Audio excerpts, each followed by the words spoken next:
Welcome back, warrior family. It's our time to share anxiety with you. Woo, yes. Yes, that's a good one. You figured it out.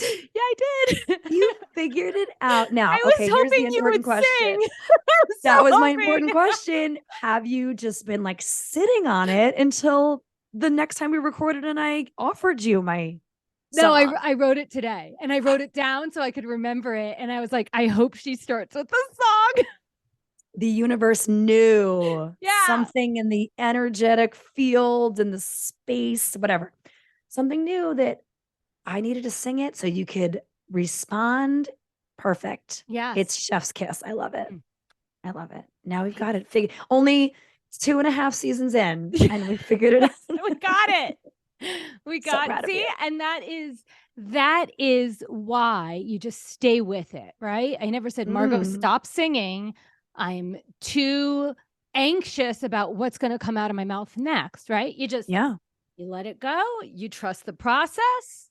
That's your improv nature Mm-hmm. built from my bullshit singing.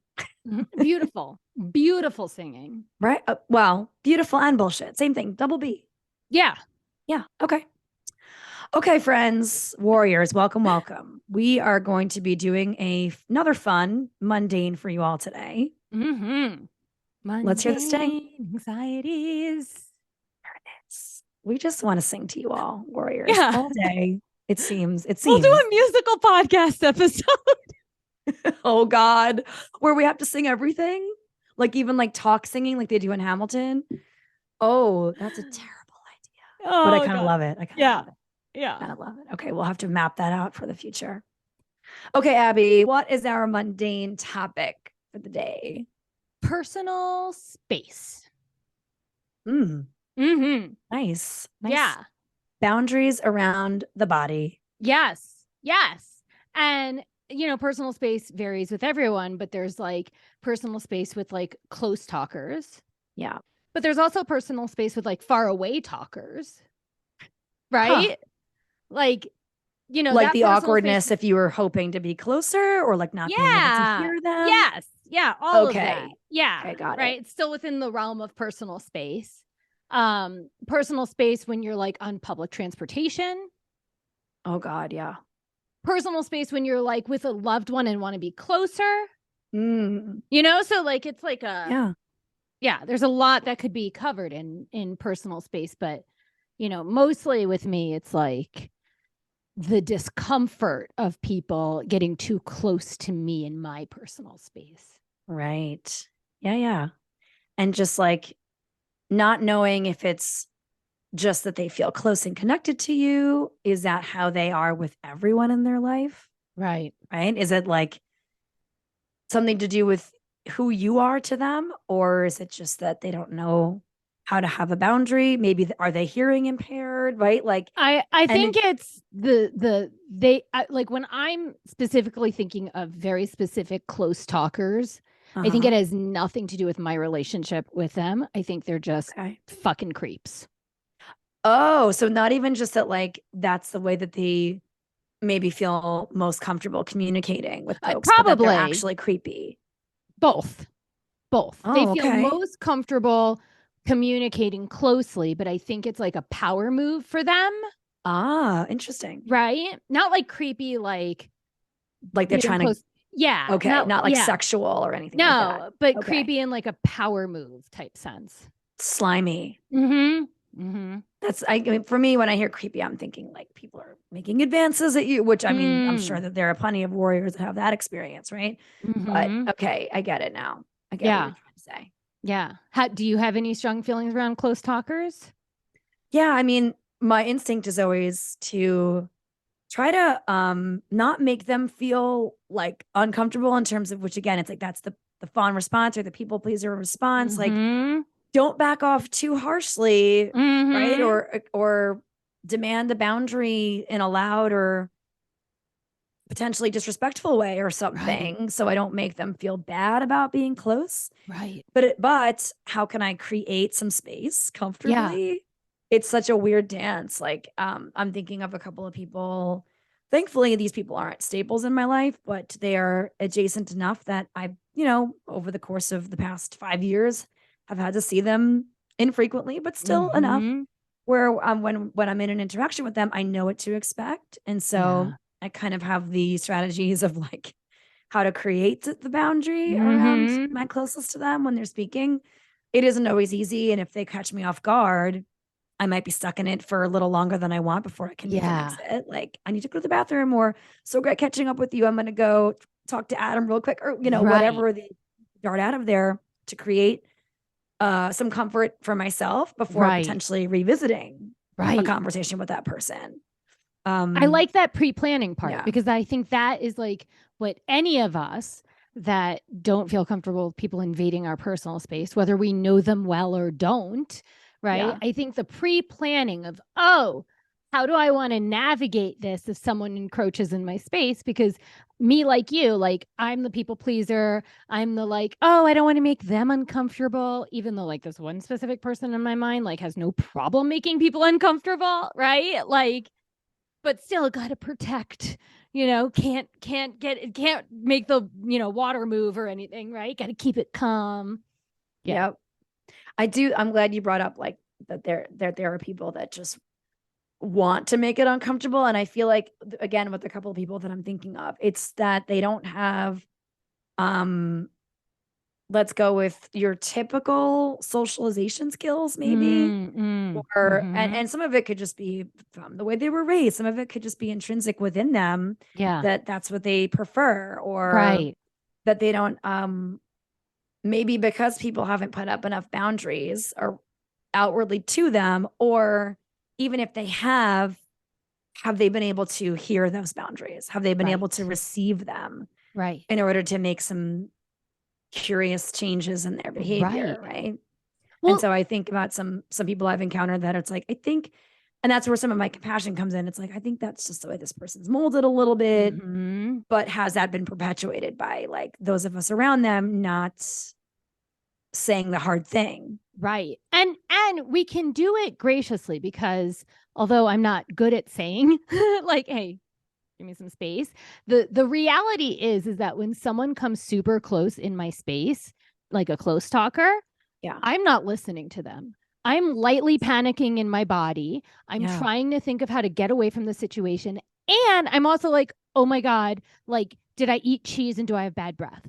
Right. So I don't want to talk because you're so close to me and I haven't done a breath check, you know, like, and then on top of that, I can't pay attention to anything you're saying because I'm so uncomfortable. And so I feel like with some people that just haven't been like socialized to like have that awareness, I think it's like an act of kindness to say like, hey, I really want to hear what you're saying, but I need to take a step back for me to be able to focus. Right. Like, right.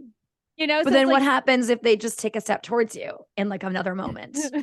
Right. Yeah. So like I've had that experience where I said the hard thing and I'm like, I'm just going to take a quick step back, you know, or I just take the quick step back without saying something. And then they just keep following you, right? To the point where like you've moved to a different part of the room, like slowly. Yeah. But I can think of one instance where I actually said what you just said, not in those words, but close. And that person was like, oh, cool. And then like a minute later, they were back in my personal space. And so that's what I kind of meant by like, some people just can't help themselves maybe. Or even if you kind of set up the boundary in a gentle way. Right. I'm wondering even for what, again, with that one person in particular, even if I were to have been firm, would it have made any difference? Like, now, wait, does where the face is, does that impact you? Because for me, in my 100%. Mind, in that moment, if I just said like, hey, I'm having a hard time hearing you, and I turn my head, so they're talking more at my ear, I feel more comfortable. Totally. Right. So maybe I would do that. Like, you know, like pre-planning. I feel like I don't have a choice. I have to do that. Yeah. I can't just be nose to nose practically with too much. Totally. Yeah. I kind of just, or I don't even say like, oh, I couldn't really hear you. Like, I just do it. I just kind of lean my ear in closer. Yeah. But then like, what if you're at some kind of loud venue or like an event that's loud, and like you're trying to convey a message to a person, or they're trying to convey a message to you. And then maybe you feel like the proximity thing is important in order for you to relay that message. Right. Is it the same level of discomfort? Because for me, it typically isn't the same level of discomfort, because I feel like we're in that social situation where that type of communication is like a must or something. Right. And so like my brain, my anxiety is kind of accepted that I'll be unfortunately faced with some close talking or some direct, and you know how I feel about my ears, right? I do know that. Yeah. You know, and for any new warriors listening, I don't like my ears being touched or handled. What about whispers, sweet whispers on your ear? I do not like whispers. Take several steps back. Like, I don't mind if you want to get sort of close to me to say something if you're a known and trusted person. Yeah. But even then, it's a practice. I'm tapping in. I'm usually with my hand on my heart, you know, taking a slow modulated breath, you know, whatever, to calm myself, knowing that like, okay, this person's very close. It makes me a little uncomfortable, but this is the situation where I have to just get through it. But yeah, it's like my mind kind of accepts that anxiety in certain situations versus if we're at a quiet dinner party with 5 people in a big open space, you don't need to be right on top of my face while talking. There's plenty of, you know, room. Number one, there's plenty of room to not be so close. And number two, there's not a lot of sound in the airspace. I feel like in the larger environments with lots more sound where you have to kind of like agree to like more of your personal space being like, you know, like people coming into it.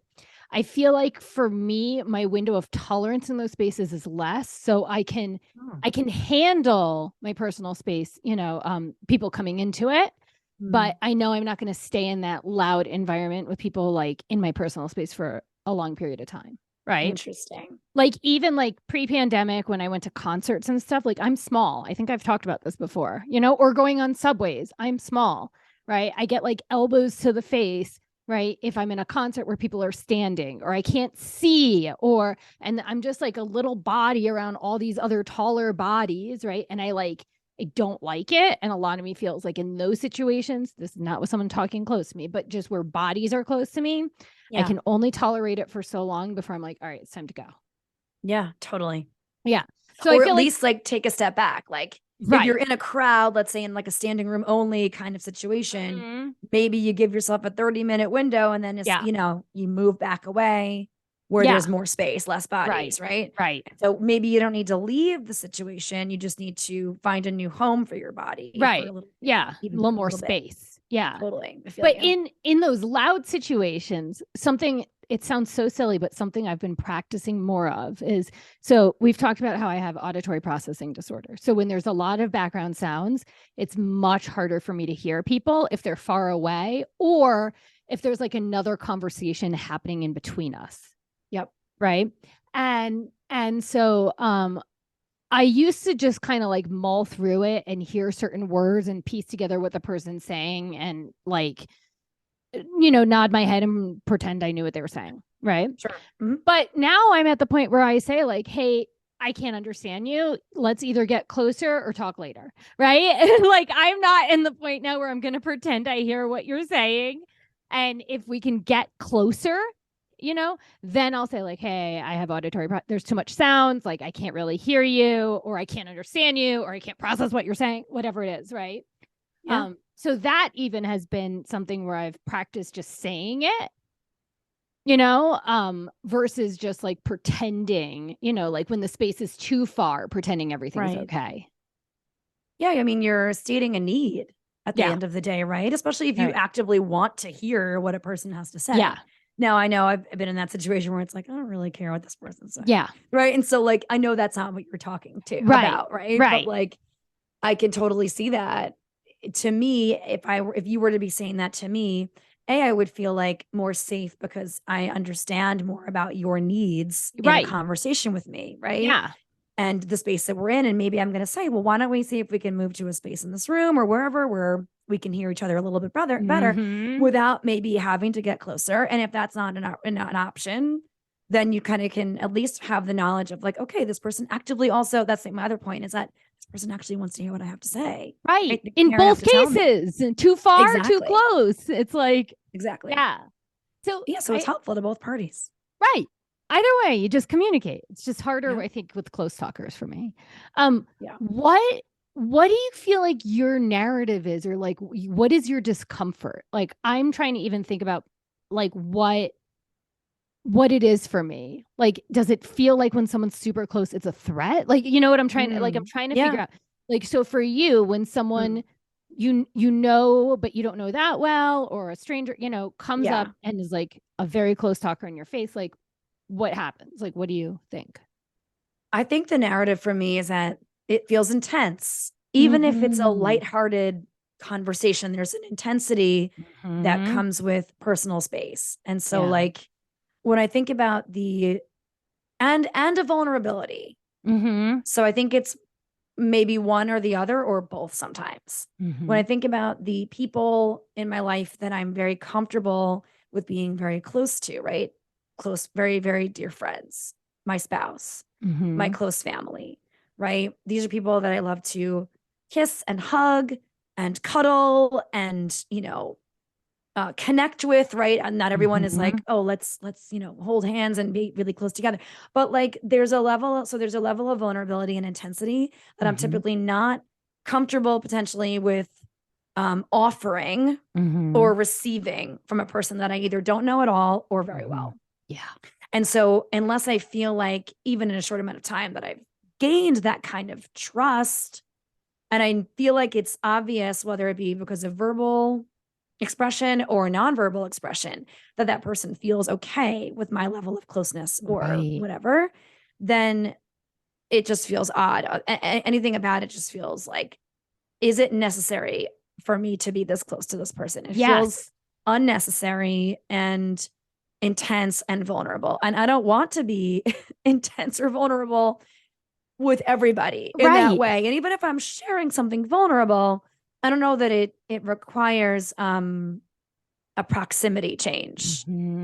Although, I mean, speaking for devil's advocate, even for what I'm saying, you know, for example, I was with some friends recently and I received an upsetting text. And so I became emotional very quickly.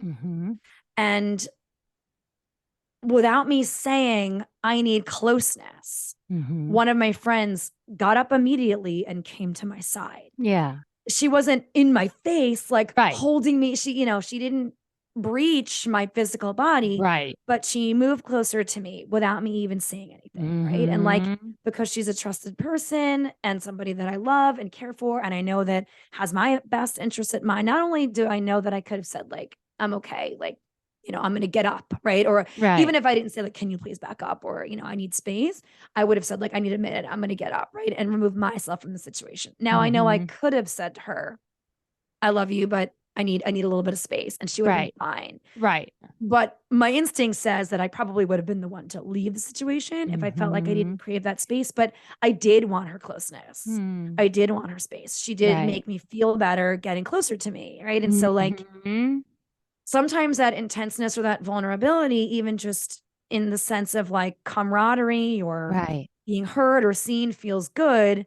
And it sounds like co-regulation there, right? Like it sounds like when the person sat next to you, in a way, it was like this unspoken, it was support. Like, it was just support. It was, I'm right here, right? I'm not just in the room. I'm right here. I'm next to you. You know, if you need to grab me or hug me or whatever, like I'm here, right?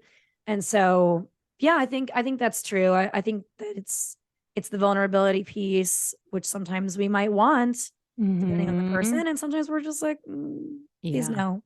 But navigating it's tricky. What about you? What's the narrative? I know you were trying to work it out. Yeah, I mean, I think it really depends on the situation. So, like, I recently did this like improv class, and going into it, I knew we were going to have to make eye contact, like prolonged eye contact with strangers in the class. And so I was mentally prepping for that. And because I've done that before I've been to some Kundalini classes where they make you do prolonged eye contact. And I've been to some like workshops and yoga and stuff that make you do prolonged, I'm not saying I'm comfortable with it, but I'm saying I have practice in kind of like regulating myself in that moment. Right. Yeah. So in the improv class, knowing it was going to happen, and they would make us stand close together. Right. I'm like, God, I'm like, my stigmatism in my eye is freaking out. Like, you're too close. I can't even focus on you now. Right. And then it's like, are they staring at my eye? Right. Do they see my eye freaking out? You know, it's like, God. But luckily we didn't have to talk. right? Yeah. And so they were having us practice being extremely relaxed in that intense, vulnerable state. Yeah. And so although I didn't enjoy the exercise, I kind of had to do it. And so I found ways to find comfort in it. Right. And so in that moment, it was just like kind of intense and vulnerable, like you were saying. And then like trying to like build the muscle of feeling comfort in that discomfort or relaxed in that discomfort. Right. Right. But then like when I think about like when Dan and I first started dating and we were meeting a bunch of his like family and friends and stuff, and there was like this party, and you know, one person affiliated on Dan's side, it's like my first time meeting this person, and this is the person I keep thinking about with the close talking and the power, right? You know, he without knowing me at all came up, got in my face, you know, made some really tasteless jokes about how Dan used to like dating younger women, which wasn't even true, right? Because I'm 6 weeks older than Dan. So it was like, yeah. Okay. And then like, you know, proceeded to like mansplain to me about mindfulness because he found out that I teach mindfulness, all while close talking. And I was trying to be really polite because it was like my first time meeting this person. Sure. Right. But in that sense, I'm not going to say it felt like a threat, but I felt his need to like have power, control, and for, you know, control. And also like he needs to be super, super smart. And, you know, like I felt that all. And that was really uncomfortable, but I wasn't in the space to like say anything. Right. Sure. It's like new girlfriend meeting all these people. Yeah.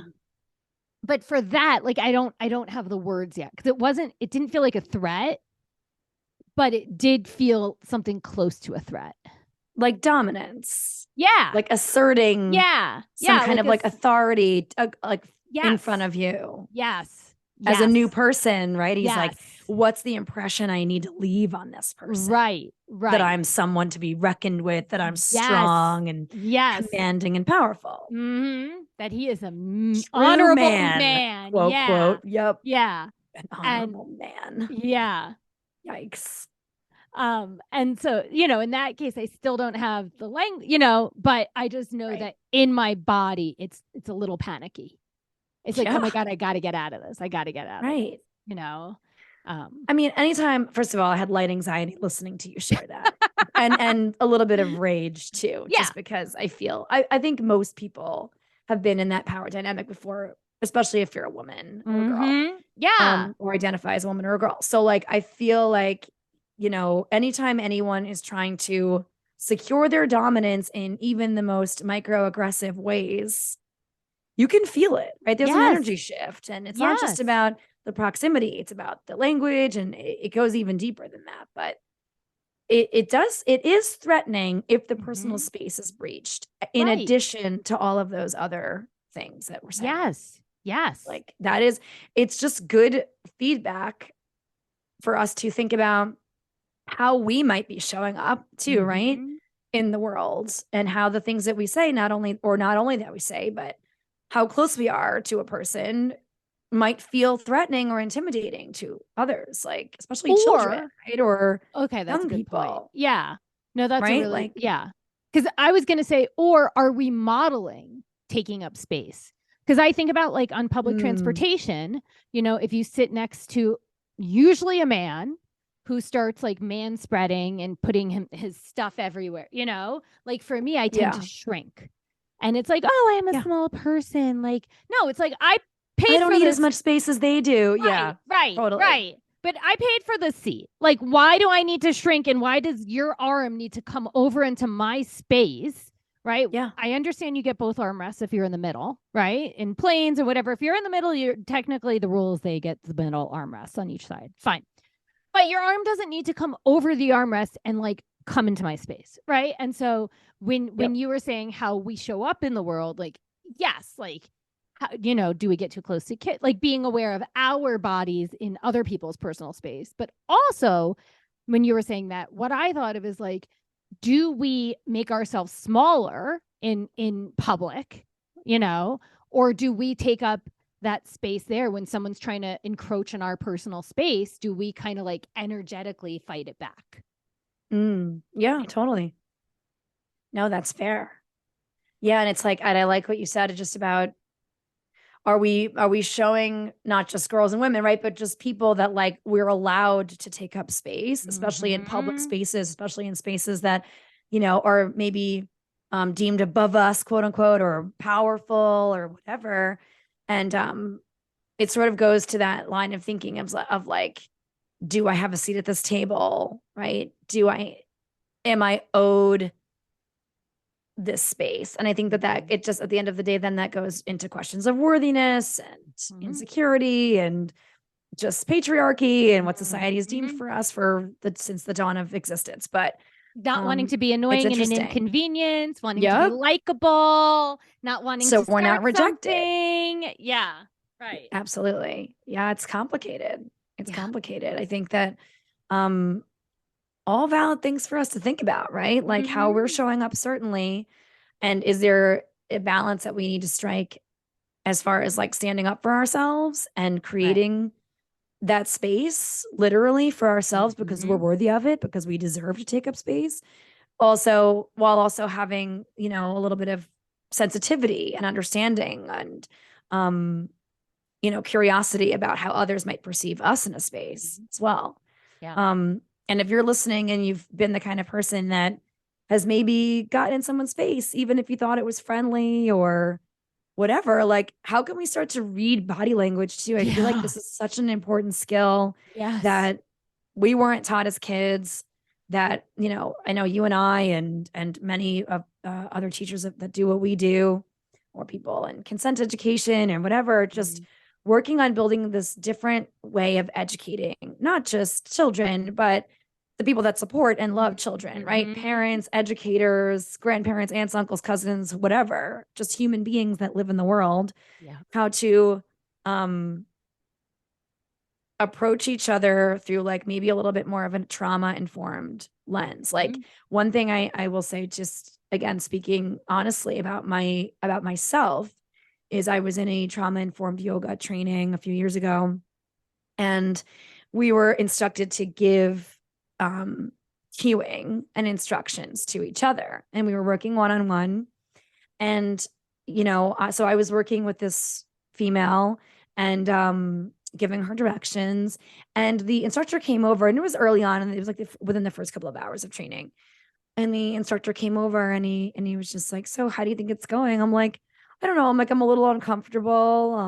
I was honest. I don't even remember all the things I said. And he goes, what do you notice about so-and-so's body language? So I started like making some curious observations, and then he said, where are her eyes? Right. And they were like straight down. Ooh. And I was like, oh yeah. Okay.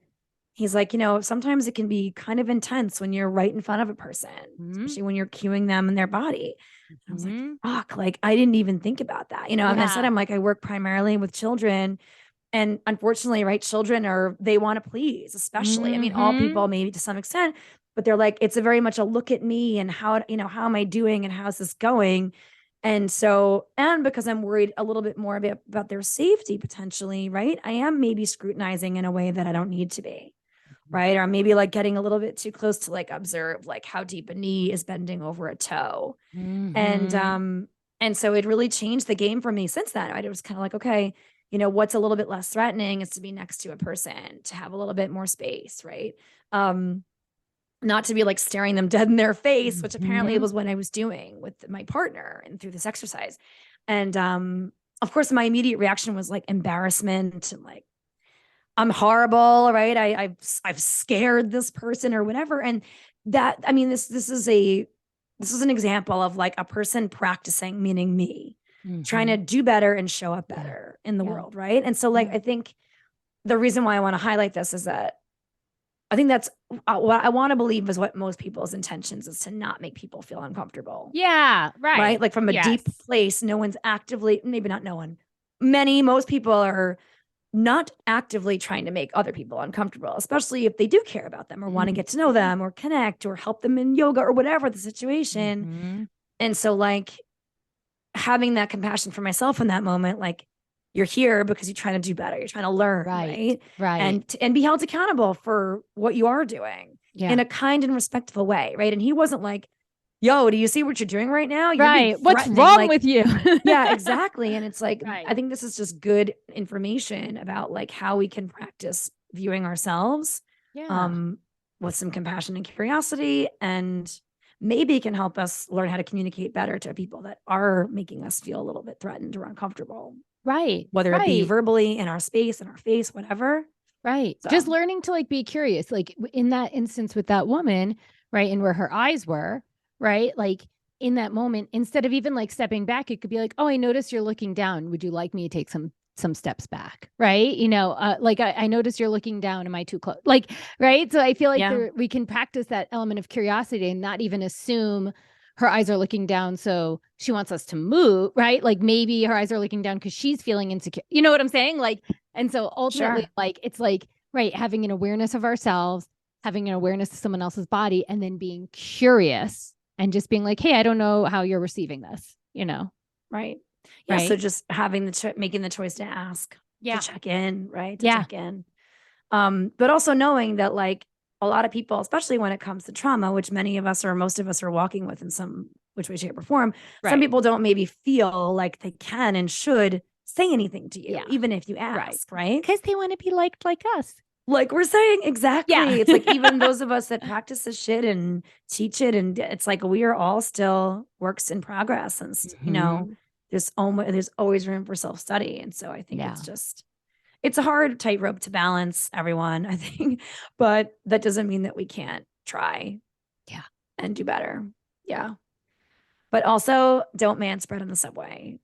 Yeah. Or on a plane, or on a train, or on any other public transportation. Stick to your space. We all paid the same amount of money to go there. Or if you paid less to be in a middle seat, then freaking be in your middle seat. That's true. Yeah. Yeah, even if you paid less, but you had booked that flight last minute, and so you didn't have a choice. Well, okay, but you still made the choice to buy the ticket and sit in that middle seat. Could have waited, or last note. I recently just read this somewhere because I was like reading an article about manspreading recently, and some guy like said this dude wouldn't be doing this. Like, it was like, there's a picture of some manspreader and everything in the article, and it was talking about it and everything. And someone in it made the comment, like, this dude wouldn't be manspreading if he was sitting next to another male. Like the level of space he was taking up, he wouldn't be, he was sitting next to a female. But is it because they were both manspreading? And so like, if both dudes are manspreading, well, you know what I mean? Or I think what they were saying is like, I mean, the level in this picture, like this guy's leg was like in the woman's like area in her plane seat, right? Like all the way. And like, if a man's legs were both down there, he wouldn't have been like rubbing up against the man's legs. But because it was the woman's legs, it was like, okay. Interesting. Yeah. It was interesting. It made me think about like, oh, I never even thought about questioning if they change their level of manspreading depending on who's next to them. Maybe. Yeah. Probably. Right? Mm-hmm. I mean, I think that unfortunately a lot of our behaviors change depending on who we're around. So yeah, it wouldn't surprise me in the least. Yeah.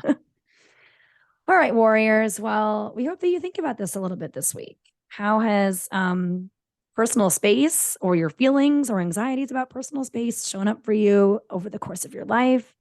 Is this an anxiety that you feel like is a big one for you? Does it not feel mundane? Maybe it's something you really struggle with. Maybe you haven't really thought about it at all. Mm-hmm. If you could be yourself reflective, are you a close talker? You know, I mean, do you kind of maybe breach the line or like, you know, that old adage of just like, imagine there's a little box around you or something. Mm-hmm. And like, don't reach through the box kind of thing, or the bubble, don't pop someone else's bubble. Mm-hmm. And, you know, what's your experience with either being someone that feels like people are constantly invading your space? Do you feel like maybe this is something I've done before, even in micro ways that you can spend some time thinking about, reflecting on, you know, and how do you navigate when you're presented with a close talker or someone in your personal space? What are the practices for you? Do you kind of go in prepared with like some strategic exits? Do you plan to communicate those boundaries in kind and respectful ways? How do you balance the idea that you deserve to take up space in the world? Yeah. While also being considerate of the people around you. Some things to chew on this week, warriors. Let us know how it goes. Yeah. When you think about it. All right, Abby. Do you have a win of the week? I do. I mean, it's a win from a few weeks ago, but I don't think I've shared it. Sweet. Let's hear. So, so I don't think I've shared that I was accepted into the Denver Zoo volunteer program, right? Which felt like a win. And then we had like a training somewhat recently, and it's for there's multiple different areas that you can volunteer in. You can do like horticulture, you can like do like landscaping, you can do like caring for like the animals, like cleaning out their habitats and everything.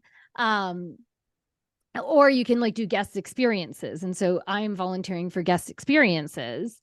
And so I can like work at these info carts where I tell people information about where to find things and everything. Everyone like asks for where this ice cream is, Dole Whip, which I'd never heard about before. Anyway. Yum. Oh, you know what that is? Yes. Okay, I don't. I still haven't had it. It's on my to-do list. Or I can work with the stingrays, and I can educate people on stingrays and everything, or I can work with the lorikeets and educate people on lorikeets. And so I've done trainings for all those things. And I've done I've done like 3 different info cart sessions now. And I was super nervous signing up for the first one because, I want to be perfect at it, right? Even as a volunteer. Yeah. And so, but I signed up and I just did it, and it was so super fun. And so I'm volunteering at the Denver Zoo, and then I get to hang out there for a little bit, and I get to, learn more about conservation and learn about how we can really save these habitats, right? Hey, people, I'm not telling you not to buy anything with palm oil, but try to get the sustainable stuff, and then we'll have less animals in zoos. Yeah. Because we're not ruining their habitats like orangutans. There you go. One simple thing we can do, warriors. Sustainable palm oil. That's it. I like it. Right? There's an app that tells you. Oh. You scan a barcode, and the app will tell you if it's sustainable or not. I love that. What's the app? You need to give me a second, and it's called Palm Oil Scan. All right. Pretty easy. And all you do is you scan barcodes, and it tells you if it's sustainable palm oil or if it's taking away the homes of orangutans and other animals. I love that. Yeah. I mean, I love that this is a win for like so many reasons, because we know that you're obsessed with the zoo and painted dogs. And now you get to spend time there and actually do what you're also really good at, which is talk to people. Yes. And connect and share helpful information. Yes, totally. Win, win, win. And everyone wins. The guests at the zoo win, you win, the animals win. And now we've all got something to do, warriors, which is to download the app. Palm oil. Yep. Yep. I'm sorry, really quickly. I was thinking when you said volunteer for this, I was thinking about Dwight when he volunteers as sheriff's deputy. It's a little different. No, of course. A little different. But he just says, I volunteered for this job. He's like, it's a job. And Jim's like, it's a volunteer position. I volunteered for this job. Yeah, I very intentionally try not to call this a job, right? It doesn't feel like a job. Yeah, no. Yeah. Being that you're not getting paid, there's that. Yeah, right. Yep. Even though I am working, but I don't put air quotes around working. You're working. You are working. You're just not being paid for that work. You're volunteering. Right. You're being helpful. You're doing your part for the community and for a habitat that you love and that brings you and has brought you and your family joy and giving back. Yes. So I'm probably going to include more conservation tips in the future. Yeah, I love it. Let's all do our little tiny part.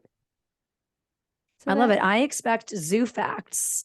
Oh my God. A random zoo fact every episode. Get ready. Okay. I'm probably going to talk about the Przewalski horse next one. Okay. We have another thing to look forward to, Warriors. Can't wait to hear more about that, actually. That's exciting. Yeah. Okay. All right. I love that win. We love you, Warriors. Thank you for listening this week. If you'd like to connect with us for any reason, you can join our Instagram family. We are at Anxiety Warriors Podcast. Or you can shoot us an email at anxietywarriorspodcast@gmail.com. Please shout out your wins of the week, big or small. Let us know if you have topic ideas for us. If you'd like to be a guest on our show, you have an anxiety journey that you'd love to share and inspire with, we'd love to hear from you. Let's get you on the calendar. Please take a second and smash that 5-star rating on Apple Podcasts, Spotify, or wherever you're tuning in right now. Like and subscribe to our YouTube channel. Grab something fun for yourself or your fellow warriors at our Threadless merch shop. You can find the link to that in our show notes. Well, thank you all so much for going on this journey with us. We are so grateful that we get to do this with you all every week. Till next time.